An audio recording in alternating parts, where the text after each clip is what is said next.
La parole qui donne la vie éternelle. Le 10 février 1944, Jésus dit : « Maintenant, viens. Même si ce soir, tu sembles sur le point d'expirer, viens. Je veux te conduire à mes souffrances.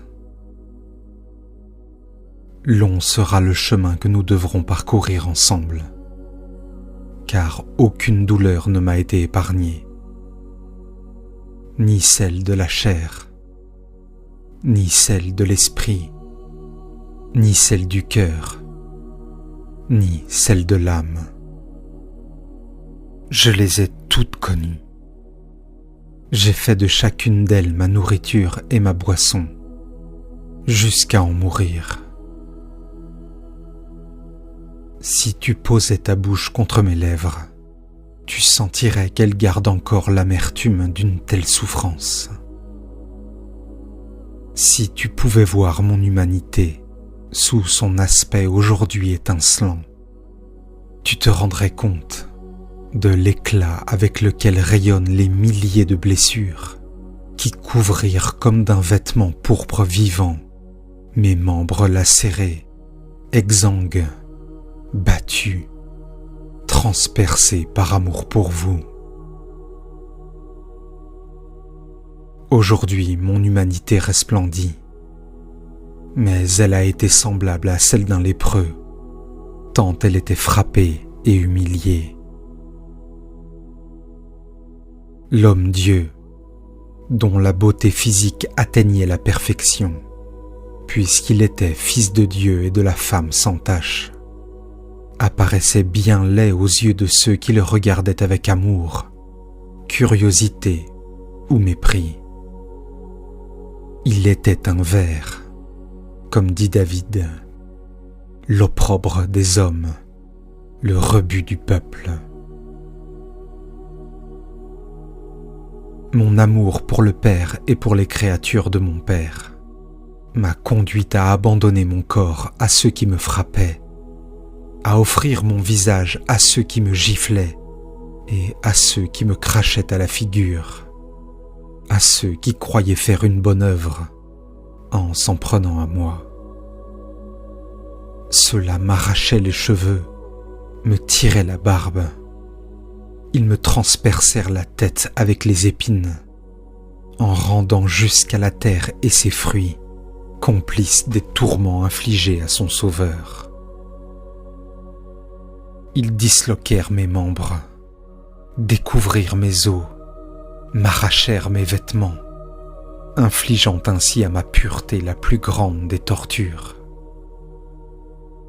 Ils me crucifièrent sur le bois et m'élevèrent comme un agneau saigné sur des crochets de boucher, en aboyant autour de mon agonie, comme une meute de loups faméliques que l'odeur du sang rend encore plus féroce.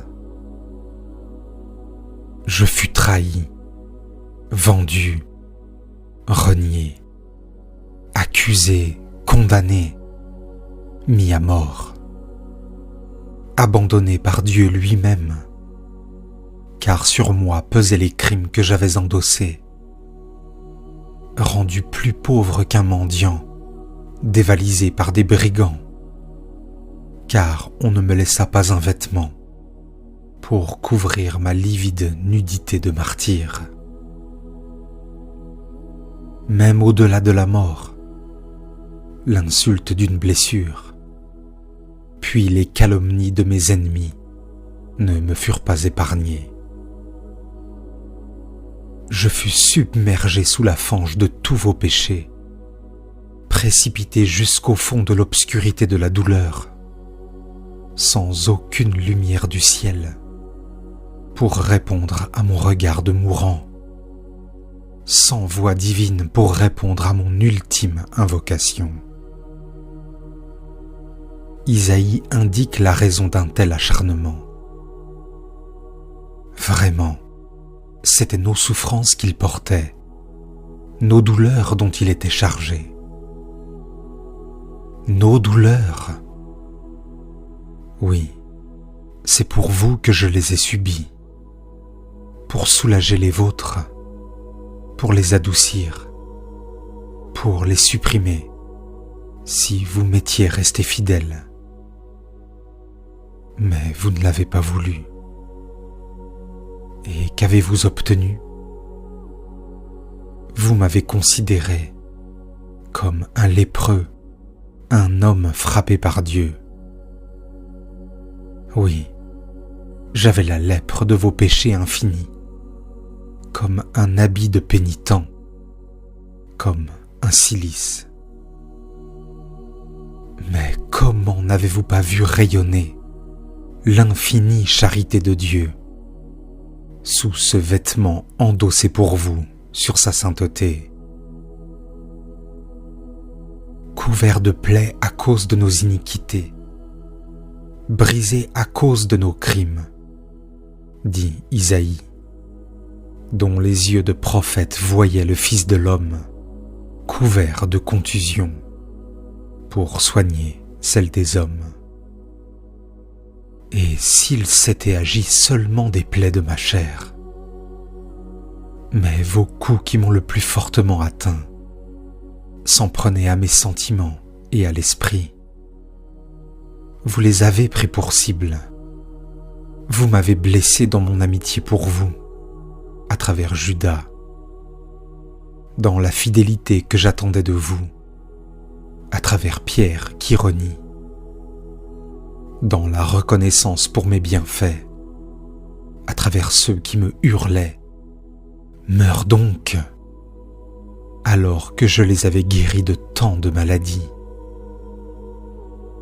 Dans l'amour, par la torture infligée à ma mère, à travers la religion, en me déclarant blasphémateur, moi qui, par zèle pour la cause de Dieu, m'étais remis entre les mains de l'homme en m'incarnant, en souffrant toute ma vie et en m'abandonnant à la férocité humaine, sans prononcer le moindre mot, ni élever la moindre plainte.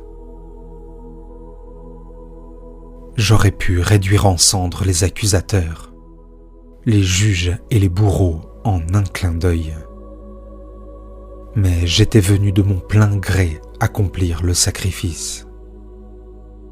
Donc, comme un agneau, puisque j'étais l'agneau de Dieu, et que je le suis éternellement, je me suis laissé mener pour être dépouillé et tué. C'est ainsi que j'ai fait de ma chair votre vie. Lorsque je fus élevé de terre, je me consumais déjà de souffrances sans nom, ou plutôt qui portaient tous les noms. C'est à Bethléem que j'ai commencé à mourir, à la vue de la lumière de la terre. Elle était si différente pour moi, le vivant du ciel, que cela m'angoissait. J'ai continué à mourir dans la pauvreté, la fuite, l'exil, le travail, l'incompréhension, la fatigue, la trahison, les arrachements dans mes affections, les tortures, les mensonges, les blasphèmes. Voilà ce que l'homme m'a donné, à moi qui venais le réconcilier avec Dieu. Maria, regarde ton Sauveur. Son vêtement n'est pas blanc, ses cheveux ne sont pas blonds. Il n'a pas les yeux de saphir que tu lui connais. Son vêtement est rouge de sang. Il est lacéré, couvert d'immondices et de crachats. Son visage est tuméfié. Il a l'air hagard. Le sang et les larmes voilent son regard. et c'est à travers la croûte qu'il forme, mélangée à la poussière qui alourdit ses paupières, qu'il pose les yeux sur toi. Mes mains, tu les vois, ne sont qu'une plaie et attendent la plaie ultime. Regarde, petit Jean, comme ton frère Jean l'a fait. Je laisse des traces de sang sur mon passage. La sueur délave le sang qui reste de l'agonie au jardin, ou qui suinte des lacérations dues au fouet.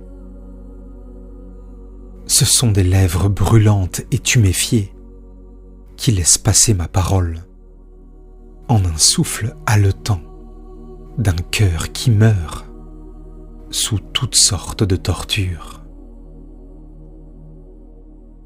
Désormais, tu me verras souvent ainsi.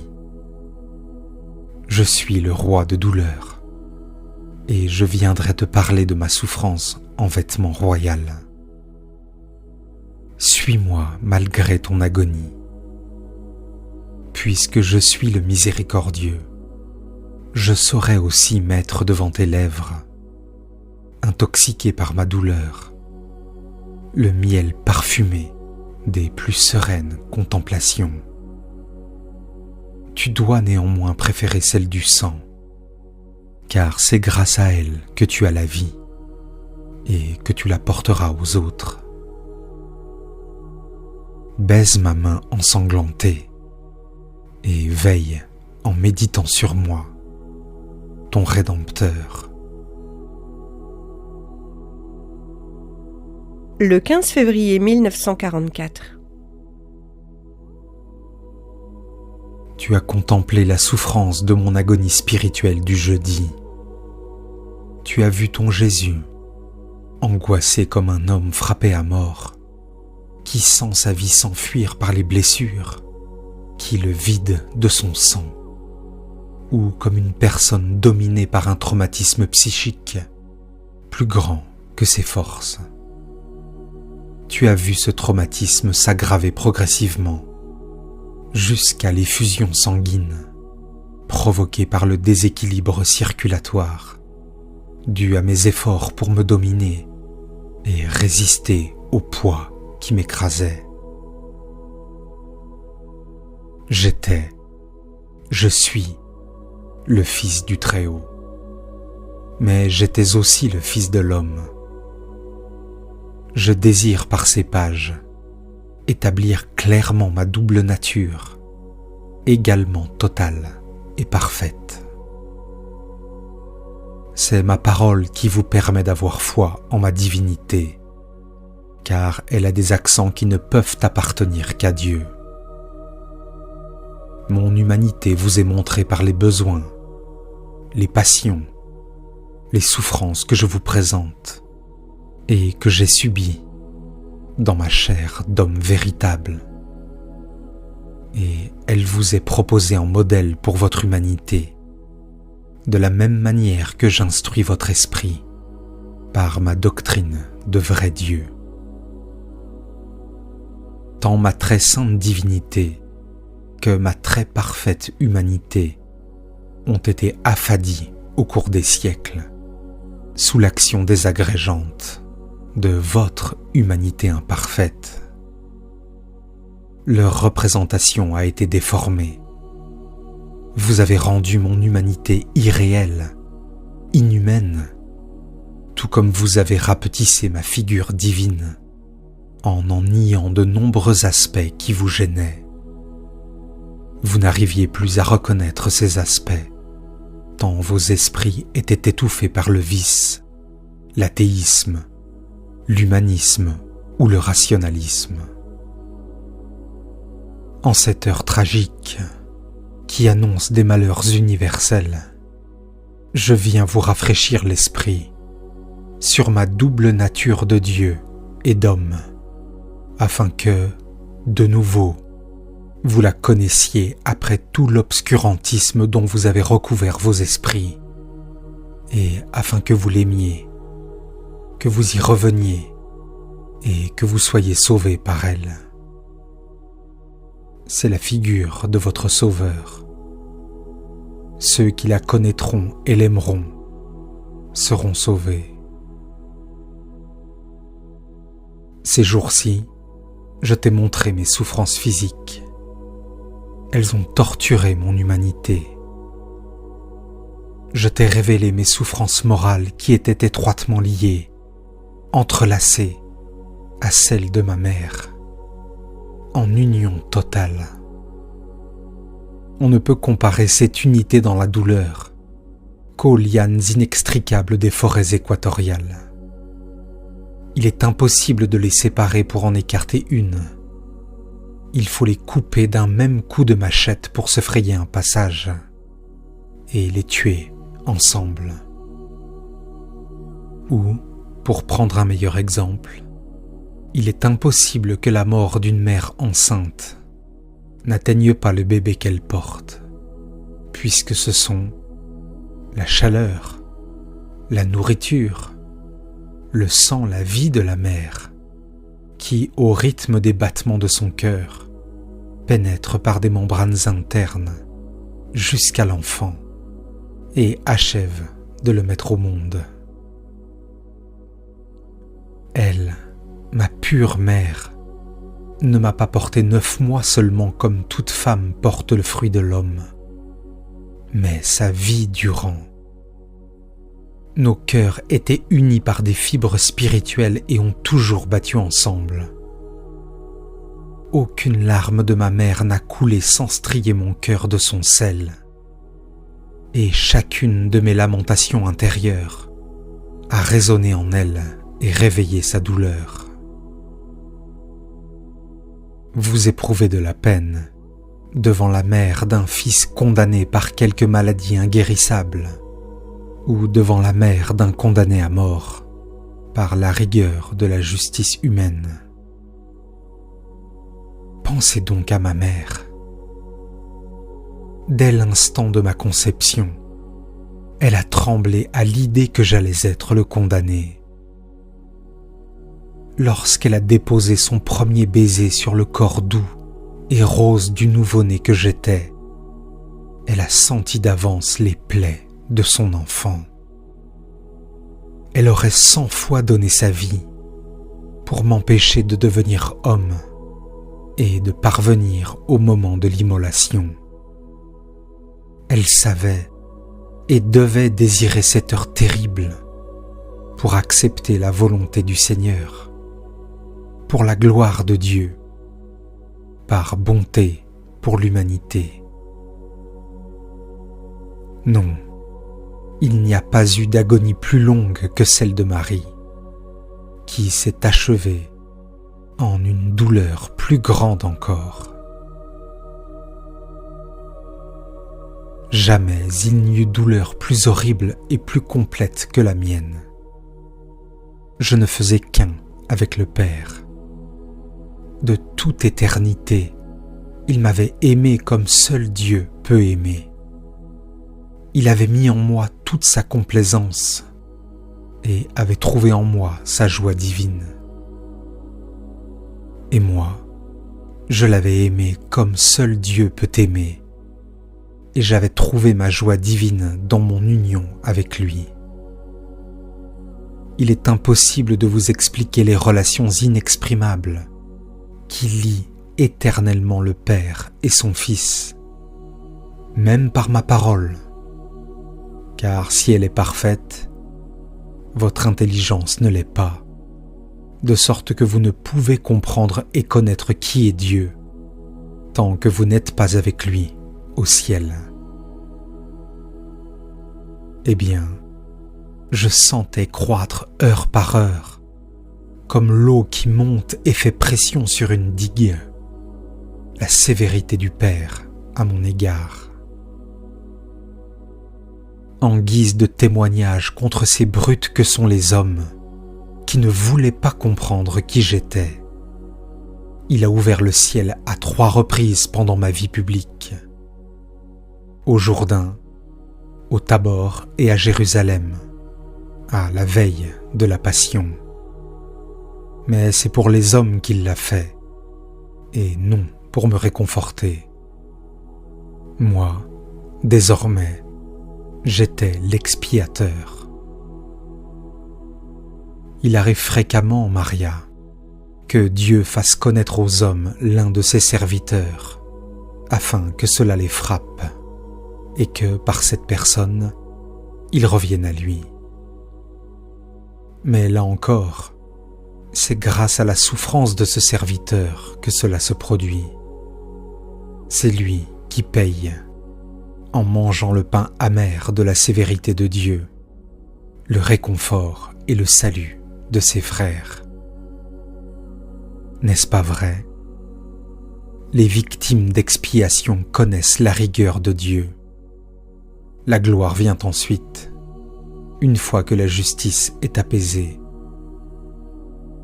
Il n'en est pas comme pour mon amour, qui donne des baisers à ses victimes. Moi, je suis Jésus, je suis le Rédempteur, celui qui a souffert et qui sait, par expérience personnelle, ce qu'est la souffrance d'être regardé sévèrement par Dieu et d'être abandonné de lui. C'est pourquoi je ne suis jamais sévère et je n'abandonne jamais personne. Je consume aussi, mais dans un incendie d'amour. Plus l'heure de l'expiation approchait, plus je sentais le Père s'éloigner. Toujours plus séparé du Père, mon humanité se voyait de moins en moins soutenue par la divinité de Dieu. Cela me faisait atrocement souffrir. La séparation de Dieu entraîne la peur, l'attachement à la vie, l'accablement, la fatigue, l'ennui. Plus elle est profonde, plus ses conséquences sont fortes. Quand elle est totale, elle conduit au désespoir. Et celui qui, par décret de Dieu, la subit sans l'avoir méritée, en souffre d'autant plus, parce que son âme vivante sans la coupure de Dieu, comme une chair vive sans la coupure d'un membre. Cela provoque un douloureux étonnement, angoissant, qu'il faut avoir connu pour le comprendre. Moi, j'ai connu cela. Il m'a fallu tout connaître pour pouvoir plaider devant le Père en votre faveur et dans tous les domaines. Il m'a donc fallu éprouver votre désespoir, au point que j'ai pu dire « Je suis seul. Tous m'ont trahi, abandonné. Même le Père, même Dieu ne me vient plus en aide. » Et c'est pour cette raison que j'opère de mystérieux prodiges de grâce dans les pauvres cœurs submergés par le désespoir, et que je demande à mes bien-aimés de boire à ma coupe, rendue si amère par l'expérience, afin que ces personnes, qui coulent au fond de la mer du désespoir, ne refusent pas la croix que je leur offre, en guise d'encre et de salut, mais s'y agrippent.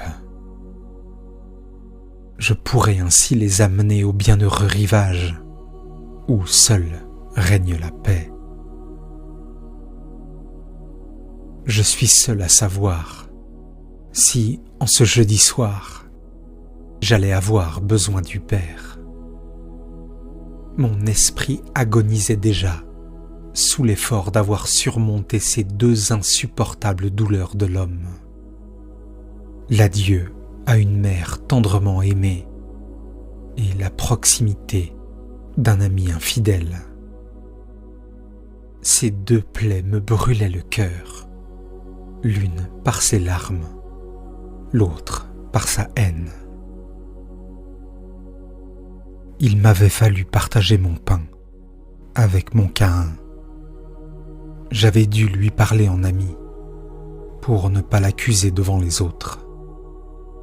je n'étais pas sûr qu'ils puissent maîtriser leur violence, et je voulais empêcher un crime. D'ailleurs inutile, puisque tout était déjà écrit dans le grand livre de la vie.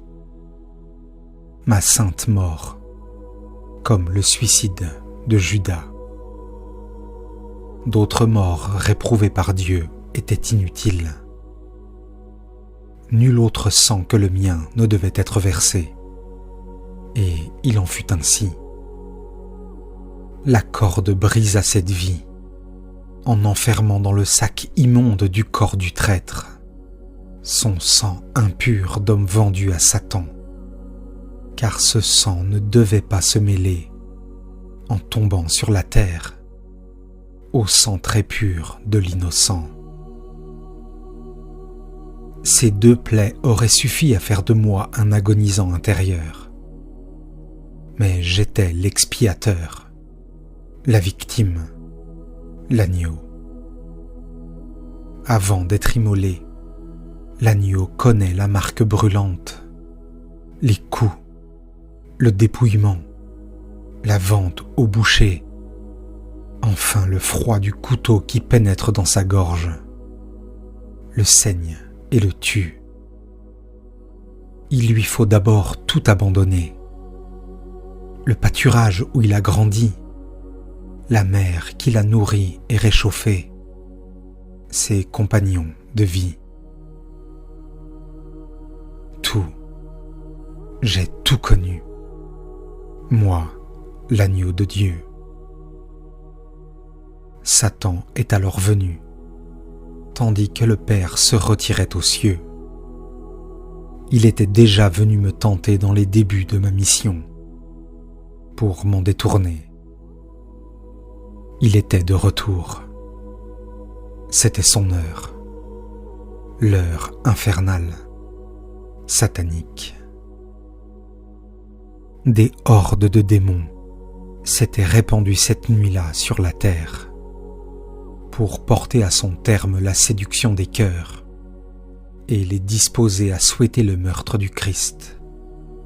Le lendemain, chaque membre du Sanhédrin avait le sien, tout comme Hérode, Pilate et chaque juif qui allait demander que mon sang retombe sur lui.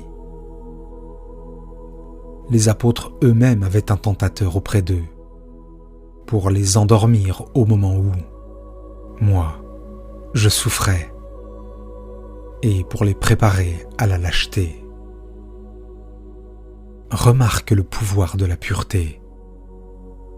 Jean, le pur, fut le premier à se libérer des griffes démoniaques, et il s'empressa de revenir auprès de son Jésus. Il comprit mon désir inexprimé, et me conduisit Marie. Mais Judas comme moi avions Lucifer, lui dans le cœur, moi à mes côtés. Nous étions les 2 principaux personnages de la tragédie, et Satan s'occupait personnellement de nous.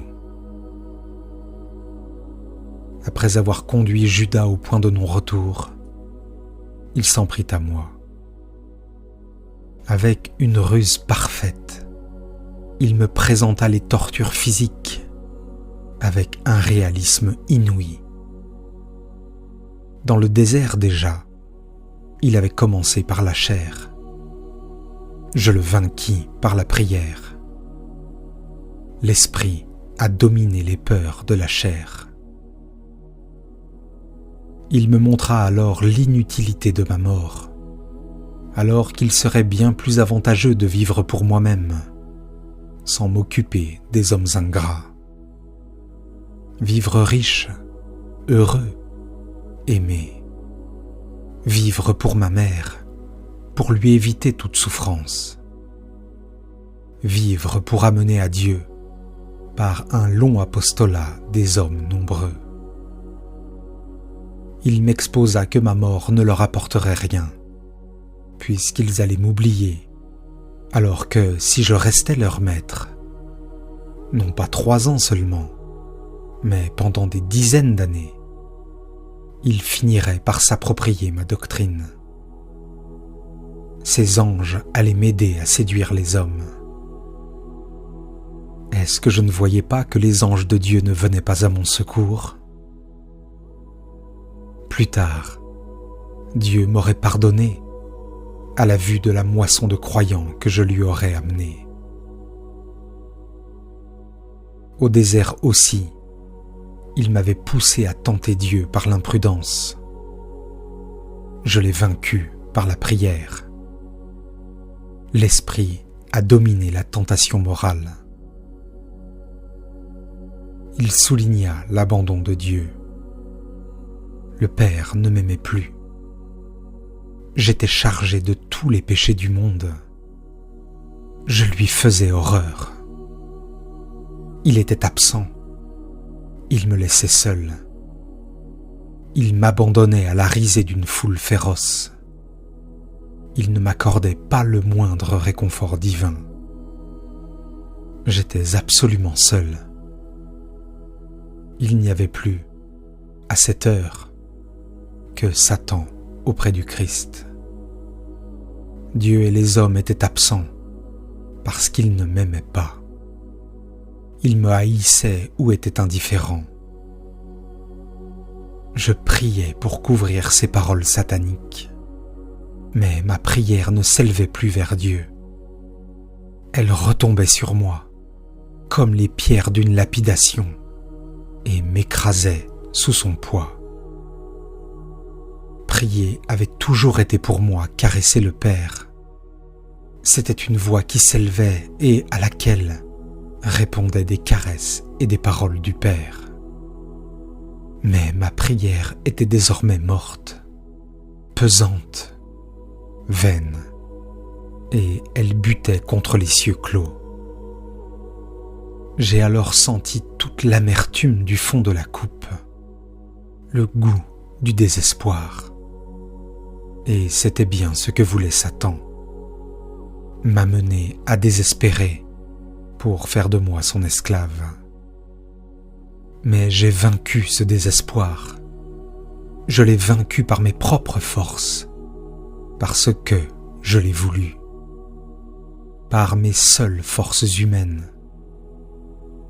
Je n'étais plus que l'homme, mais un homme que Dieu ne secourait plus. Quand Dieu vient à notre aide, il est facile de soulever le monde et de le soutenir comme un jouet d'enfant. Mais quand il n'intervient plus, le poids d'une simple fleur nous écrase. J'ai vaincu le désespoir et Satan son créateur pour servir Dieu et vous servir en vous donnant la vie. Mais j'ai connu la mort.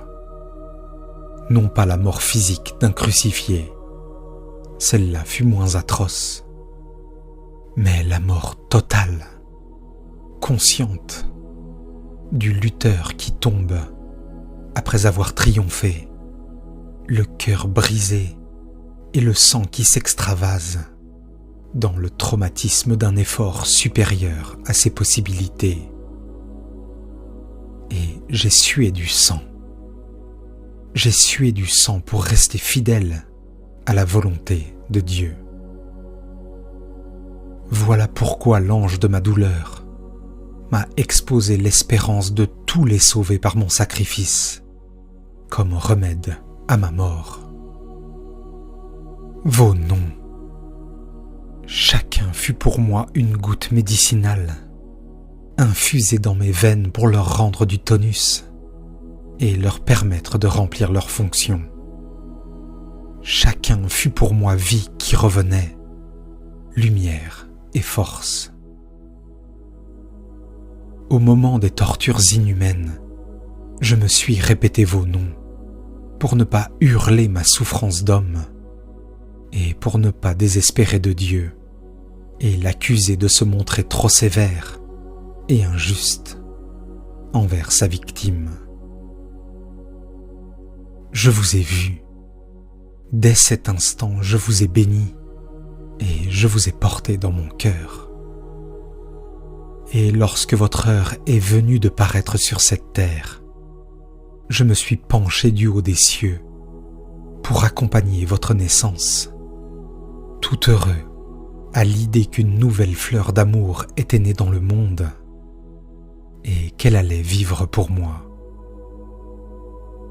Oh, mais bénie, consolation du Christ agonisant, ma mère, Jean le disciple bien-aimé, les saintes femmes assistaient à ma mort. Mais vous étiez présents, vous aussi. Mes yeux de mourant voyaient, à côté du visage déchiré de ma mère, vos visages aimants. Et c'est ainsi qu'ils se sont fermés, tout au bonheur de vous avoir sauvé, ô homme qui méritait le sacrifice d'un Dieu. Le 16 février 1944. Je t'ai fait connaître toutes les souffrances qui ont précédé ma passion proprement dite. Je te révèle maintenant celles de la passion en acte. Ce sont celles qui vous frappent le plus lorsque vous les méditez, mais vous le faites trop rarement. Vous ne réfléchissez pas au prix que vous m'avez coûté, ni à quelle torture est dû votre salut. Vous qui vous plaignez d'une écorchure, d'un choc contre un coin, d'une migraine, vous ne tenez pas compte que je n'étais qu'une plaie, et que ces plaies étaient irritées par bien des moyens créés, qui servaient au tourment de leur Créateur, parce qu'ils augmentaient la torture de Dieu le Fils, sans respect pour le Père de toute création, qui les avait formés. Mais les moyens n'étaient pas coupables.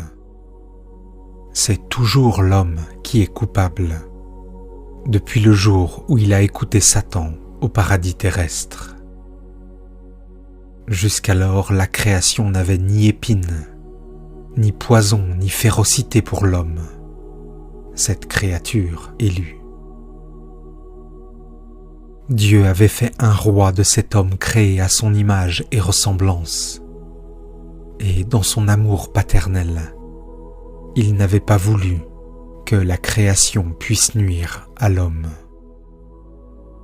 Satan, lui, s'en prit à l'homme et lui tendit des pièges, en commençant par son cœur.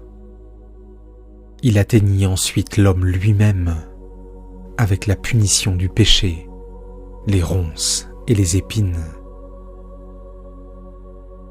Moi, l'homme, je n'ai donc pas seulement dû souffrir à cause de l'homme, mais aussi par ses instruments et leurs forces.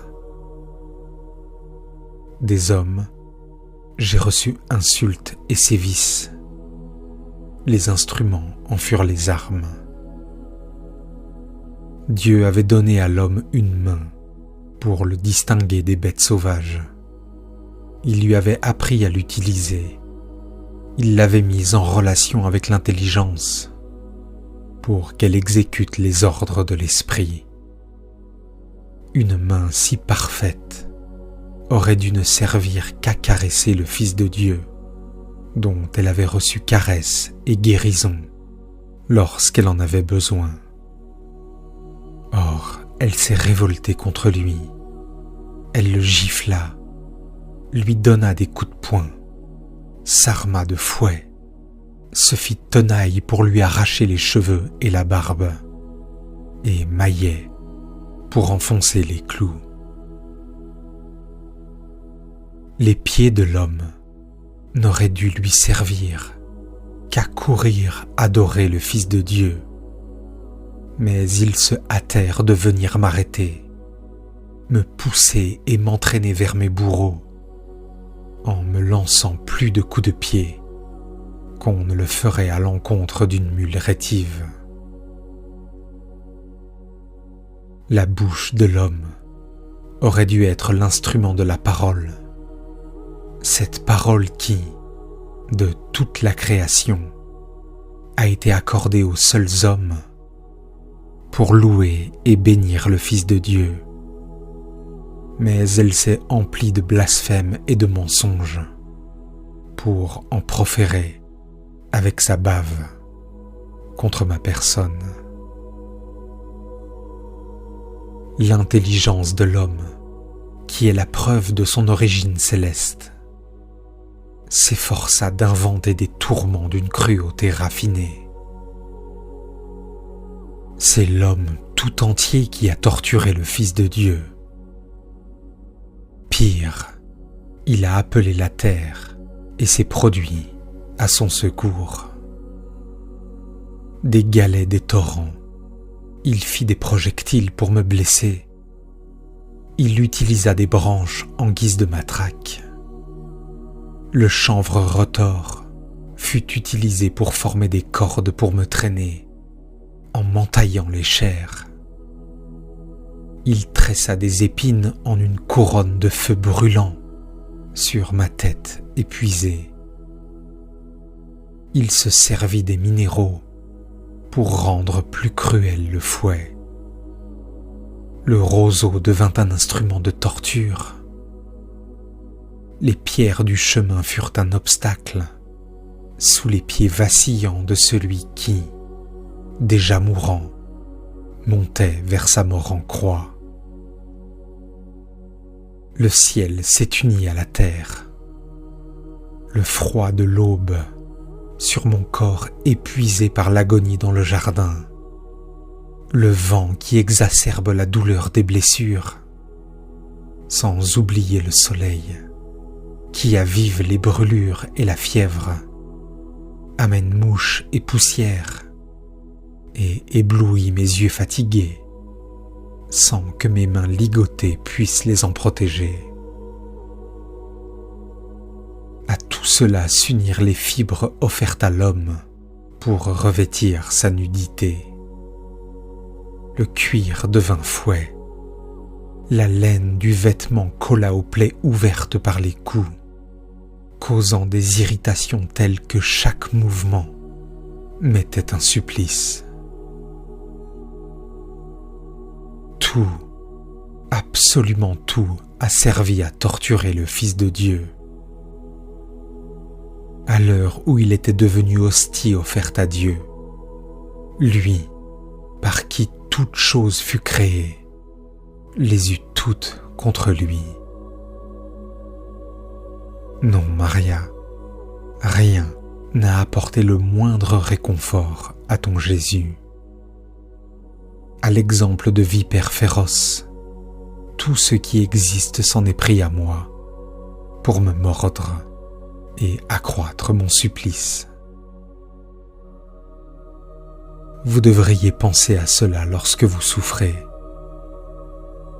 Si vous comparez votre imperfection à ma perfection et ma souffrance à la vôtre, vous devriez reconnaître que le Père vous aime comme il ne m'a pas aimé, moi, en cette heure-là, et l'aimer de tout votre être, comme je l'ai aimé, en dépit de sa sévérité.